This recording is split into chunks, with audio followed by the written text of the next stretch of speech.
Hello everyone, welcome to MeanLifeStudies. In this video, we'll be starting a PySpark series where I'll be sharing a different PySpark scripting starting from very basic to advanced level. This series will be useful for those who struggling in writing PySpark scripting and also for those who are preparing for the data engineer interviews. This series will be very useful. And to do that, I'm going to use Databricks Community Edition. You can see here, I'm just trying to log in into this one. But before that, you need to ensure you created an account into Databricks Community Edition. Okay. Now I'm just entering into login button. You can see here, I just entered into my Databricks Community Edition account. Now this is the interface that you can able to see here. There are different options you can see in the left pane. So if you click on new button, so it will be asking like uploading button, notebook button, right? So if you click on notebook button, it will be creating a new notebook for you. So there you are going to write all scripting like PySpark scripting. Okay. So this is the notebook we have, and you can able to see here. So there is one more button, workspace. So in this workspace, you are going to create your notebooks, or even you are going to create a different folders also you can create. Okay. So now you can see, so there is a create button is there, and this is a my mail ID. Okay. Under this, with help of this mail ID, we created Databricks Community Edition. And now if I click on create button, you can see here, it's written in like different option like folder, notebook, files and all. I'm just clicking on folder. You can see here, I'm just writing PySpark series. Okay. Just click on enter. Now you can see here, we just created one folder in my workspace under which we are going to create a new notebook.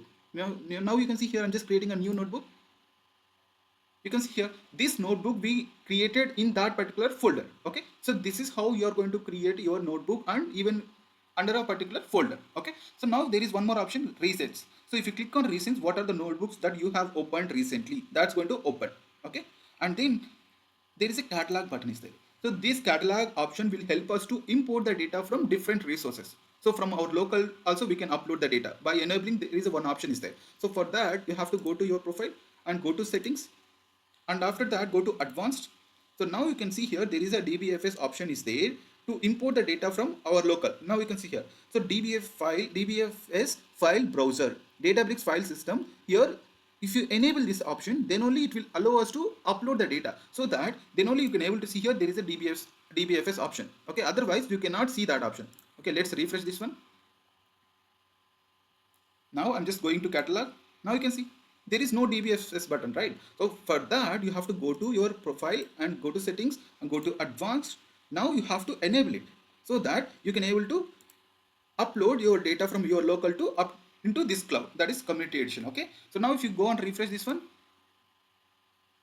go to catalog. Now you can see you'll be getting right. So that is the advantage of using this DBFS button to enable us to upload the data from local to this cloud. Okay. And after that you can see different options are there. So very important, there is a compute button is there.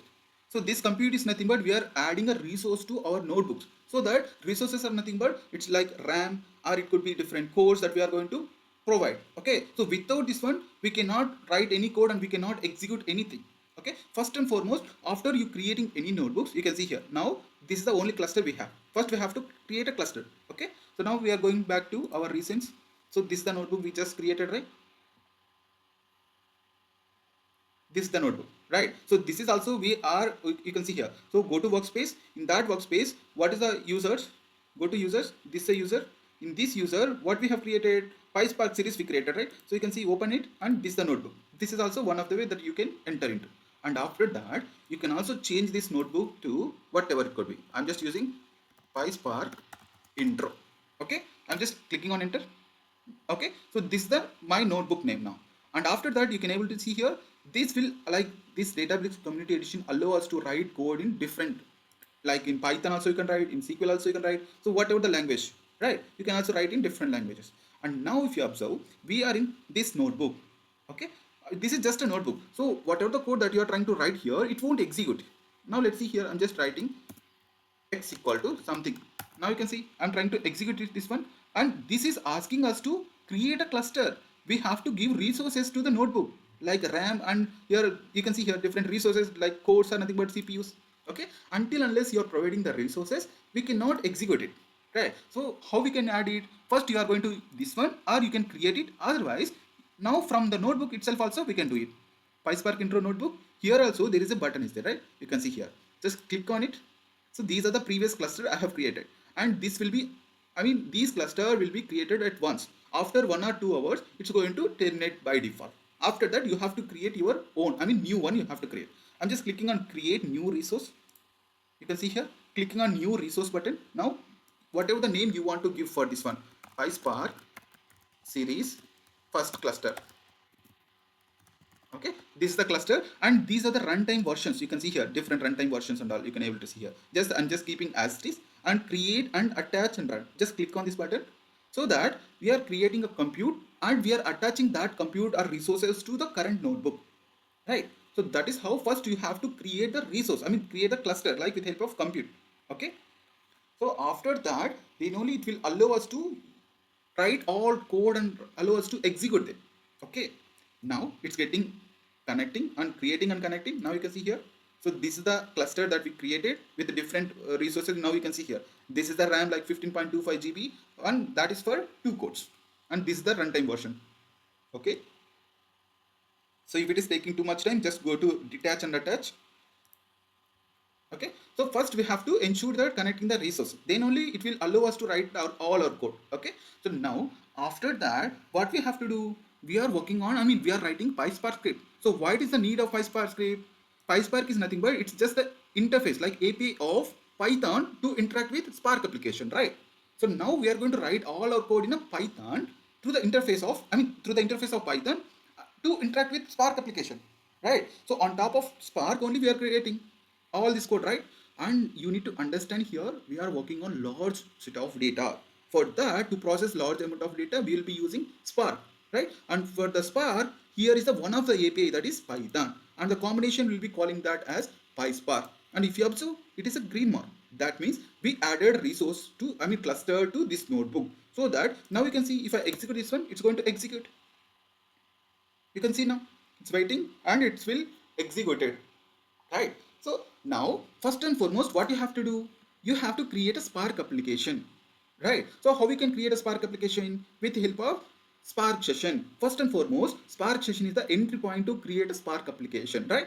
So here if you are working in any cloud platform, by default when you are adding a resource, it will be by default Spark application will be created. I mean when you are working on Databricks communication or even Azure Databricks also, by default the Spark application will be created. Okay, no need to create your Spark application again. Okay, now you can see it is executed. It is possible only if you added the resources, otherwise it is not possible. Okay, so by default Spark application is created. Now you can see if I execute Spark, it's going to return what is the Spark application. You can see here Spark application created and Spark context also created. Now you can see here this is the Spark application name, that is by default this Databricks communication will be created, that is Databricks shell. Okay, or even if you want to create, you can create it. Now you can see here I'm just creating. How you can create? Even if you're working in your local also, you can create it. So before that you have to ensure you are going to importing the PySpark, I mean Spark session, right? So from where you are going to import? From PySpark.sql module, right? So from PySpark.sql module you are going to importing Spark session, right? Spark session, you can see here it's recommended. Now so we are just importing the Spark session because this is the entry point to create the Spark application. And after that, even if you want to create a Spark application, now you can see here with the help of Spark application, I mean with the help of Spark session, we are going to create it, right? So Spark session dot builder dot app name. So whatever the name that we want to give, you can mention it. I'm just giving PySpark underscore series. Okay, after that you have to use get or create method. Now you can see here. So this application, like with the help of this particular name, is going to create it. But if you observe, even if I return Spark, it's going to return whatever here is created. The Spark application name will be that by default. It's not changed. So when you're working in your local, you can create your own. Okay, so that this name will be replicated. Okay, I hope you understood. No need to create any Spark application because by default this will be provided. So after that, what you have to do? So I already told you we are going to discuss, I mean we are going to writing all PySpark scripting from very basic, so that anybody can understand and anybody can learn from the basic, okay, from the scratch. Okay, first what we have to do? First we are going to create a data frame on top of RDTs only, right? So now we are just creating a data frame. To create the data frame, first we need to have the data, right? And for that I'm just creating a data here, data equal to, I'm just considering employees information, having different information like employee ID, employee name, employee salary, employee department, and then employee age. I'm going to create. Okay, for that I'm just mentioning list of employee details in different tuples. Okay, employee ID, employee name,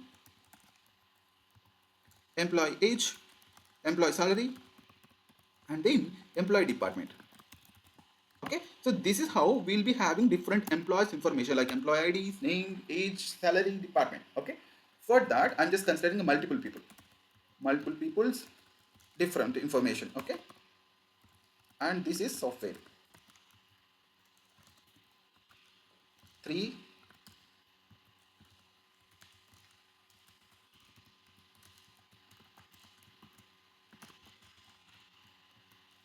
Likewise, you can create any number of data you want to have. Okay,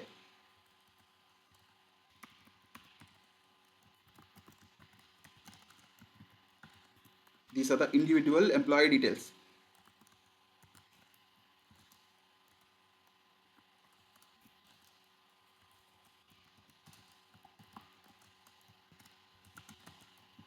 Even if you want any number of, you can mention it, no problem.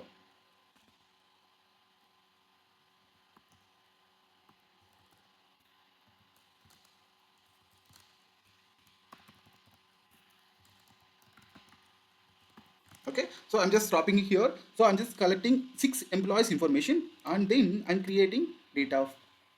Okay, this is the list of data, those are employees information. After that, what you have to do, you have to create a data frame on top of RDDs, right? Now I'm just creating a data frame like data underscore df equal to. So how we can create the data frame here? With the help of Spark application. So what is the Spark? We created Spark, right? So now you are going to use Spark dot create the data frame. Now you can see here it's recommending create data frame of data, whatever the data you created, and this is what you assign, that is data, right? So for that, now you can see here we are just creating a data frame, and Spark is a lazy evaluator, right? So it won't trigger up this transformation until unless if you are triggering the action, right? So now I'm just calling the action. So data underscore df dot show. So now when you started, I mean whenever you trigger this action, this transformation, I mean whatever is going to process, I mean it's going to happen now. So now you can see created, right? So now if you observe, we created a data frame, but there is no column names, right? So there is no column names. So how we could have the column names? We can define our own schema. So let's do that now. So now data underscore df equal to spark dot create data frame of data. Now this time we are going to give in the column names. So how we can give the column names here? We can directly mention it ID, name, age, salary, and then department. Okay, so this is how we have given. Now you can see it's created, na? I mean we are going to see it dot show. So we will be having all column names now. You can see now. So we have different column names: ID, name, age, salary, and department. Right. So this is how you will be creating a basic data frame. Okay. So now if you observe, there is one schema is there. I mean we can find data underscore df dot print schema.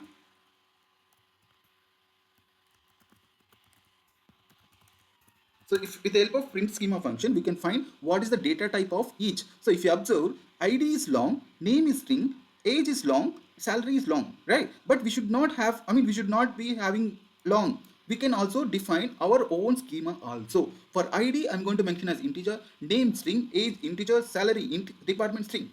Likewise, we can also define our own schema also, right? So not only this one, you can also mention here. Okay, there is another way also we can create it. Now you can see I'm just creating columns equal to all this. I'm just mentioning the same thing here. There is another way of creating a data frame. I mean you can also mention schema also. Now you can see here. So after that, you can see here now data underscore, I'm just mentioning data underscore df equal to spark dot create a data frame of data, whatever the data we created, and then you can use schema equal to whatever you created here. You can also pass like these columns. Okay, and after that I'm just looking at data underscore df dot show. You can see here now. So now if you observe, the same data frame we created with the help of schema, right? So even if you look at the schema now also, let's see how it's going to return.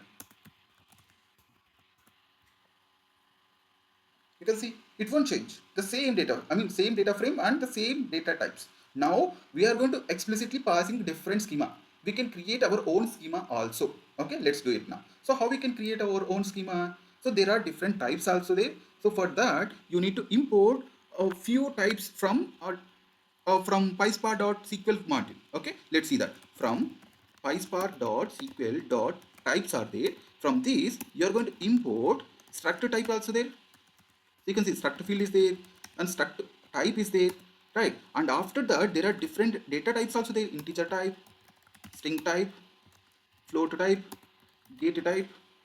You can see here data type also there, and then decimal type. So likewise we have different data types also there. Map type, you can see here. So likewise we have different data types also there. Whatever we require we are going to import them first. Okay, we imported. Now we are going to giving name for this one. We are going to creating our own. I'm just using call equal to. I'm just creating now. So how we can create our own schema with help of structure type. Okay, structure type of. Okay, I'm just giving like this. In this one, we are going to create structure field of for each field. Okay, so whatever the columns you want to have, I'm just using it.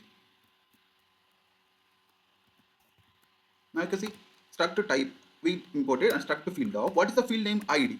For this one, I'm just mentioning what is the type you want to have. I'm just giving integer type. Okay, likewise. Now after that, you can also mention nullable. Is that value is nullable or not? Okay, I'm not going to mention true. I'm just mentioning false so that this should not be a null. Okay, and after that structure field of what is that next one name? Right, I'm just mentioning this is string type. Okay, I'm just giving default value. So by default it's a nullable acceptable. So structure field of what is that next one? Age of integer type. Okay, and then structure field of after that salary.